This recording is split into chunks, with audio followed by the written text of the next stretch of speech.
সমস্ত মুসলমানেরা তৃতীয় পক্ষ মুনাফিক আব্দুল্লাহ ইবনে সাবার কথাই তারা মুসলমানদের ঐক্যটাকে নষ্ট করে উসমান রাদিয়াল্লাহু আনহুকে হত্যা করেছিল। আজকে যে মুসলমানেরা হত্যা হচ্ছে তার মূলে হচ্ছে মুসলমানদের ঐক্যটা নষ্ট হয়ে গেছে। এক মুসলমান অপর মুসলমানকে ভাই মনে করতে পারে না, সে মনে করে এক মুসলমান অপর মুসলমানের শত্রু। বিএনপির ভিতর তো কোনো মুসলমান নেই, এই জন্য বিএনপির ভিতরে যদি মুসলমান যদি থাকতো, এক বিএনপির নেতা আরেক বিএনপির নেতাকে কীভাবে হত্যা করতে পারে? ওই বিএনপি ভাই নয়, অবশ্যই তো ভাই। অথচ দুনিয়াবি কিছু ক্ষমতার লোভে, দুনিয়াতে কিছু পাওয়ার জন্য এক মুসলমান অপর মুসলমানকে হত্যা করছে, এটা সেই উসমান রাদিয়াল্লাহু আনহুর জামানা দিয়ে চলে এসেছে।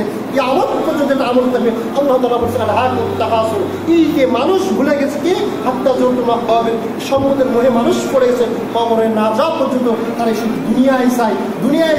দুনিয়াতে কীভাবে সম্পদ করবে এই টার্গেটে রয়েছে, দুনিয়াতে কীভাবে ক্ষমতা পাবে টার্গেটে রয়েছে, বাপের সম্পত্তি কীভাবে ভক্ষণ করতে হবে এই টার্গেটে রয়েছে। প্রয়োজন মতো বাপকে হত্যা করতে পরোয়া করতেছে না, নিজের ভাইকে পর্যন্ত হত্যা করতে পরোয়া করতেছে না, নিজের বোনকে পর্যন্ত হত্যা করতে পরোয়া করতেছে না।